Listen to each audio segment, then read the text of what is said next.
we're back. Just gonna do a quick video. Got a, can't really see it very well, shifter bushing. Goes inside here. There's a little bit of slop in it.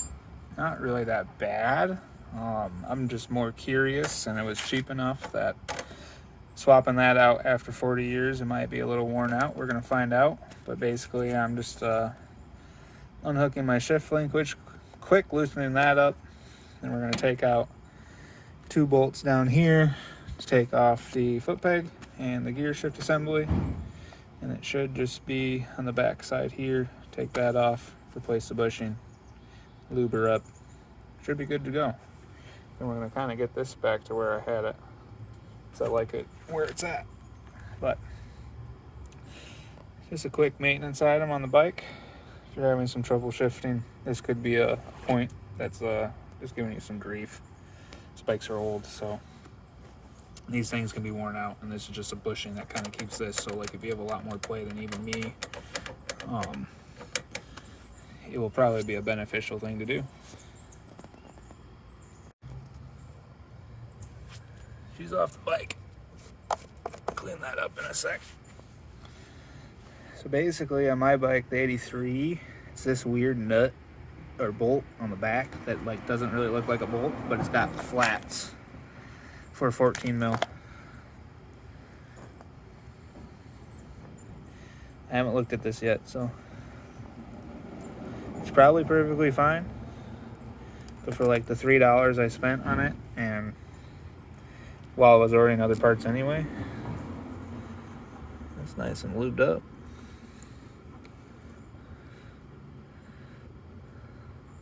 I mean, just looking at it, I think it's okay. But we're gonna swap it anyway, boys.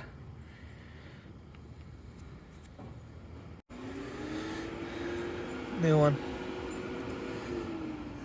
The old one could be a little worn. Hard to say without measuring them. Which actually, I'll do that. Give me a sec. I'll be right back. Alright. Came to my senses and decided we have the technology to do this. Let's be mils. Sorry, my American brethren. We're going to do this in metric.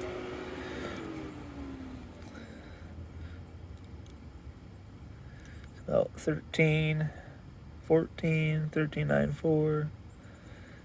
So that's about the same. We're talking like 0.05 of a millimeter. So the outside diameter is the same. 823, 7. That's almost a mil difference right there. So inside diameter of the bushing is a lot different. There's a millimeter difference on these two. So that's quite a bit when you're talking about a tolerance.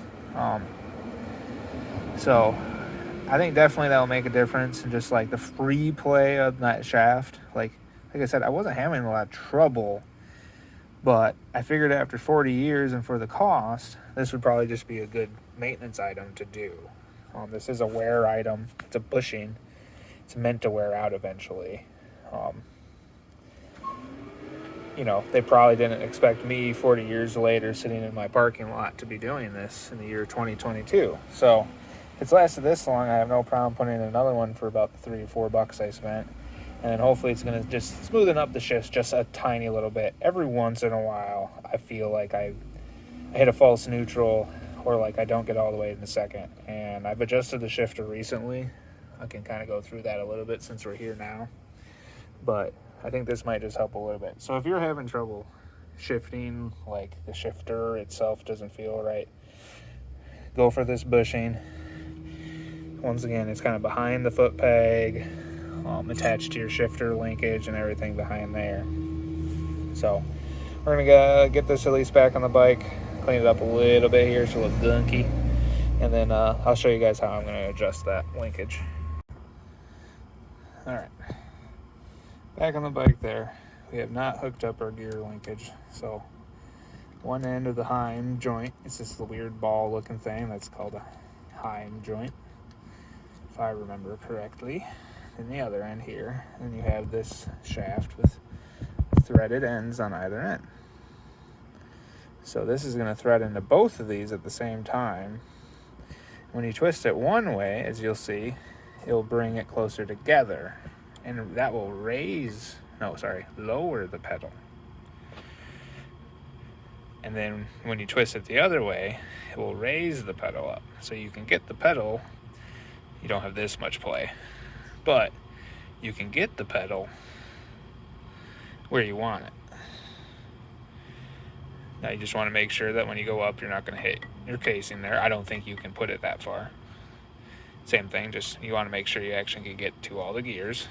But that's how we're going to adjust the linkage. I'm going to throw that on quick, and we'll be right back. Okay. It's in there. Kind of got to line up each end, and then you're going to just twist the middle. And as you see, that raises it up because I'm twisting it out. Now I'm twisting it in, and it lowers the pedal. Twisting towards me raises the pedal. See what I'm doing? And like it stays there. And all that doing is changing the length of that linkage. So this is how you would adjust it. That's probably about where I had it.